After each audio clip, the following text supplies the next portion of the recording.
આપણા દેશના 77માં પ્રજાસત્તાક દિન નિમિત્તે હું સંવિધાન વિશે 2 શબ્દો બોલવા માંગુ છું, તો આપ સૌ શાંતિ સાંભળો એ મારી નમ્ર વિનંતી। ભારતીય સંવિધાન દેશનું સર્વોચ્ચ સંચાલક છે। દેશ કેવી રીતના ચલાવવો, આપણી સરકાર કેવી રીતના કાર્ય કરશે અને નાગરિકોના અધિકારો તથા ફરજો શું છે, આ બધું સંવિધાનમાં સ્પષ્ટ લખેલું છે। 26 જાન્યુઆરી 1950 રોજ ભારતીય સંવિધાન અમલમાં આવ્યું। તેથી આપણે દર વર્ષે આ દિવસને પ્રજાસત્તાક દિન નિમિત્તે ગૌરવપૂર્ણ ઉજવીએ છીએ।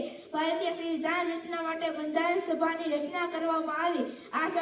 આ સભામાં દેશના જુદા જુદા ભાગોમાંથી 389 વ્યક્તિઓનો સમાવેશ કરવામાં આવ્યો છે।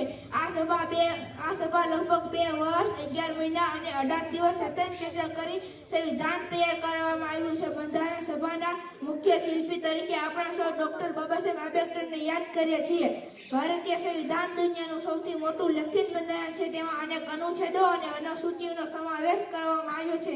બંધારણ આપણને લોકશાહી, સમાજવાદ, ધર્મનિરપેક્ષતા અને ગણતંત્ર જેવા મહાન મૂલ્યો આપે છે અને આપણા દેશનું બંધારણ આપણા મૂળભૂત અધિકારો આપે છે, જેવા કે સમાનતાનો અધિકાર, સ્વતંત્રતાનો અધિકાર, ધાર્મિક સ્વતંત્રતાનો અધિકાર અને શિક્ષણનો અધિકાર। આ અધિકારના કારણે દરેક નાગરિક ગૌરવ સાથે જીવન જીવી શકે છે।